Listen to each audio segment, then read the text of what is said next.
Hey, what's up guys, it's DarkArmedDuelist, and today I'm doing an Ancient Warriors deck profile. So this deck is super cool, and basically just got some really good support in the next Rise of the Duelist set that just is going to be coming out in the OCG. We're going to get the Eternity Code, and then we're going to get Rise of the Duels.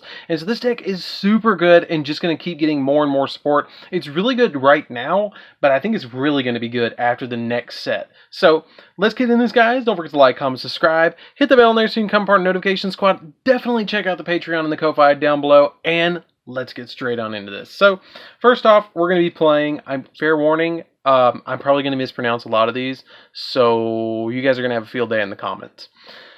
I know I mispronounced it. So first off, we're going to be playing 3 copies of Ancient Warrior Sun Mu. So Sun Mu's effect is that when another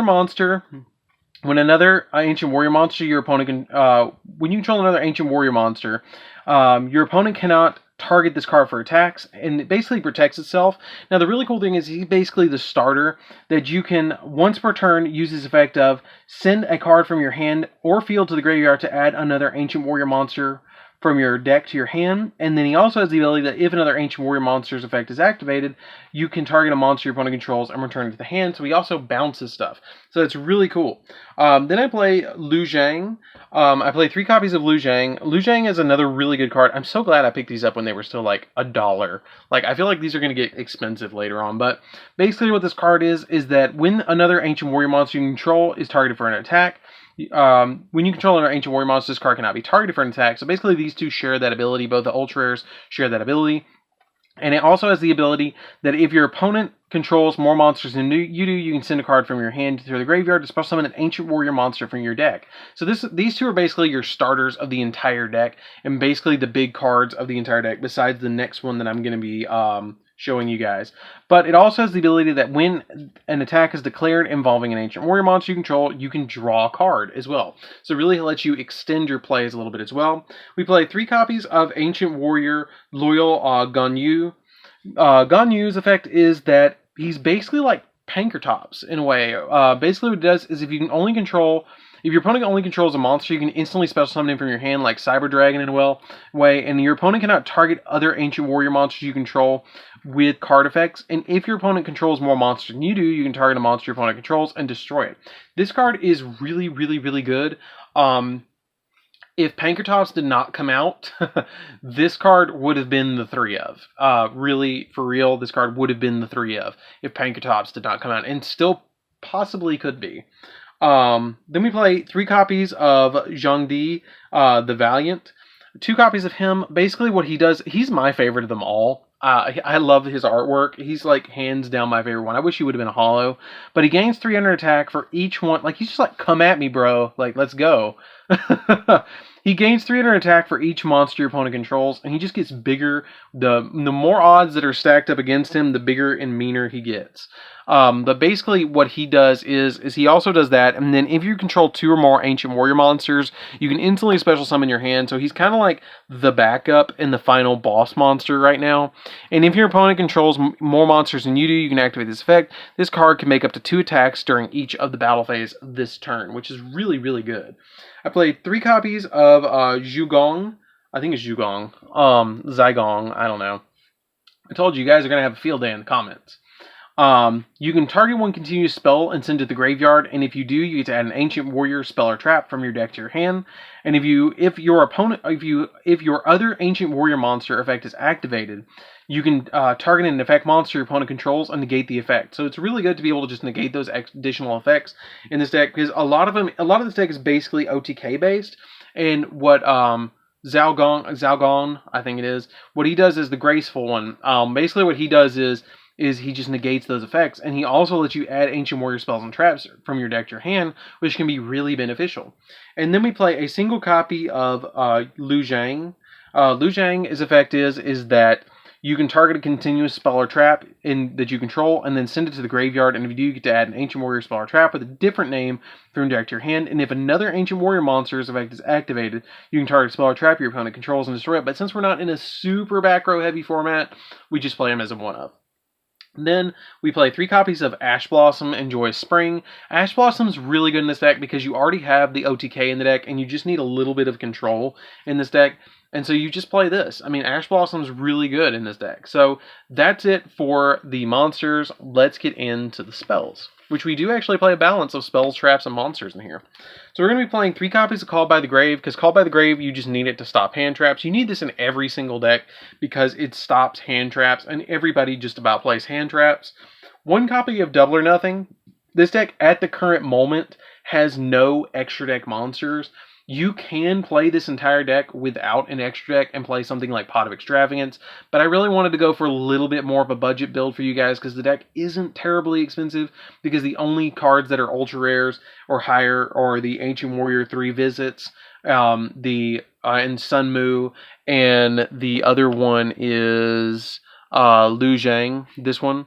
Lu Zhang, I don't know. Anyways, they're both ultra rares and they might get a little expensive, but everything else is like commons and super. And so that's why I picked the deck up. Then we play a single copy of Ancient Warrior Saga Sun-Lu Alliance.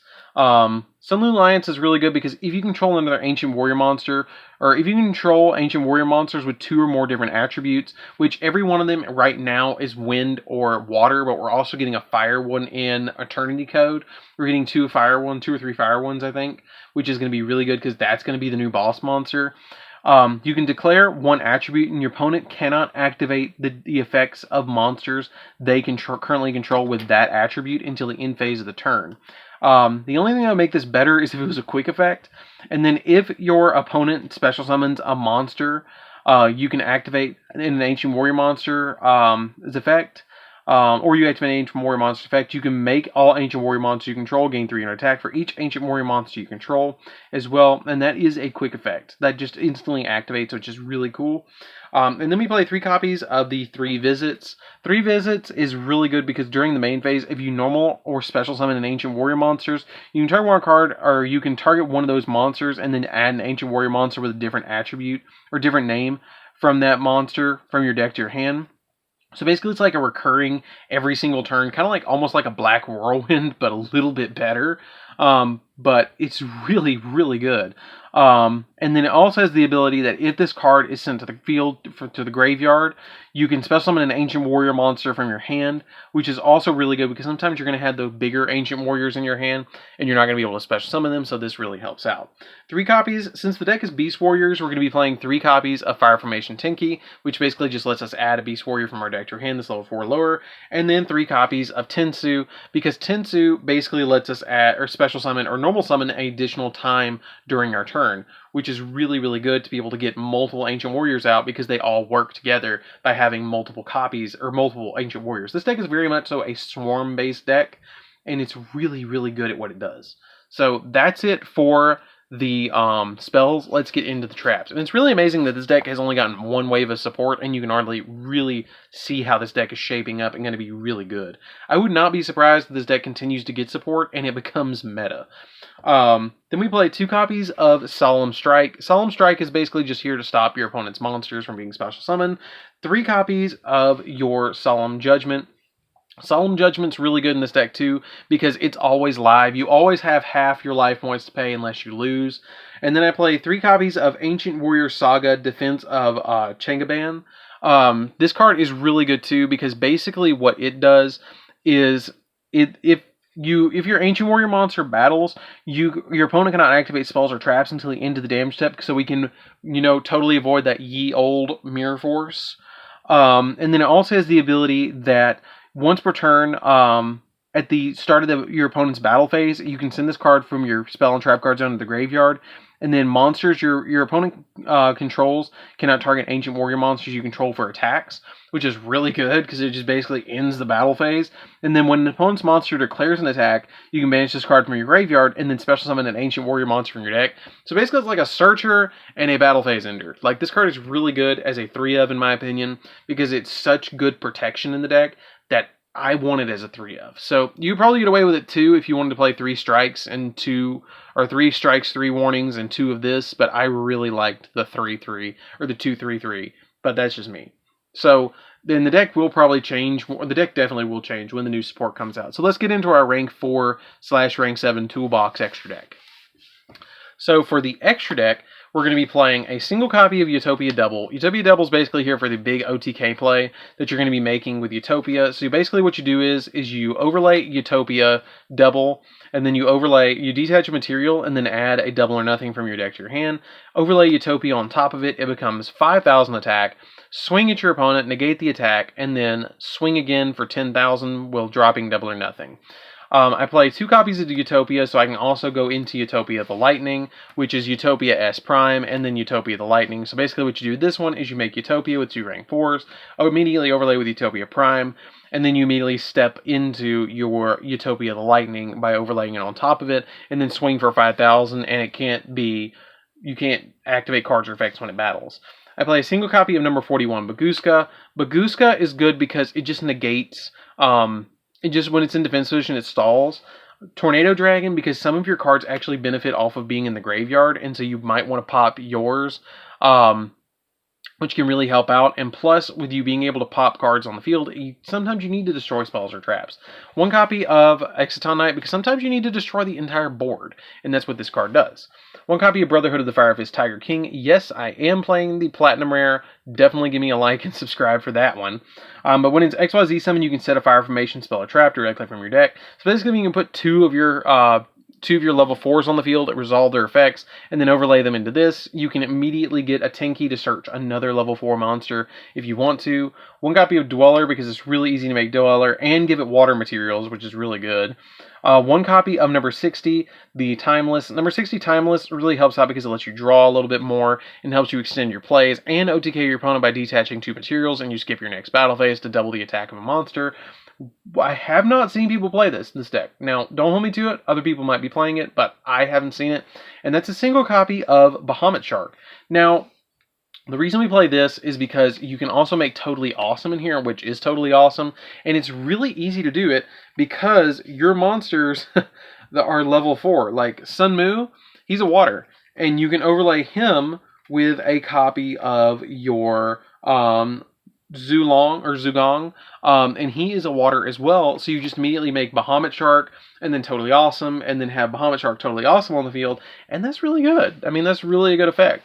1 copy of Flare Metal, because sometimes you can make Flare Metal, because you do play level 7 monsters in the deck, and a single copy of Big Eye just to take your opponent's monsters, because you do have level 7 monsters with the Loyal and Valiant are both level 7. So you can overlay into these if you need to.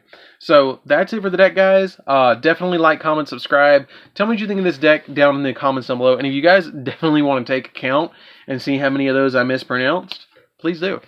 Let me know. So I'll see you guys in the next video. Don't forget to like, comment, subscribe. Definitely tell me what you think of this deck down in the comments down below. Like, it's a really fun deck. I highly recommend that you guys pick this deck up because I think it's probably going to go up in price because they just announced new support, and then it's going to go back down in price because everybody's going to be waiting on that support, and they're going to realize, wow, that's like 6 months away before we get the support, maybe 5 or 6 months away before we actually get Rise of the Duelist. So anyways, that's it for the deck. I hope you enjoyed it. See you guys in the next video.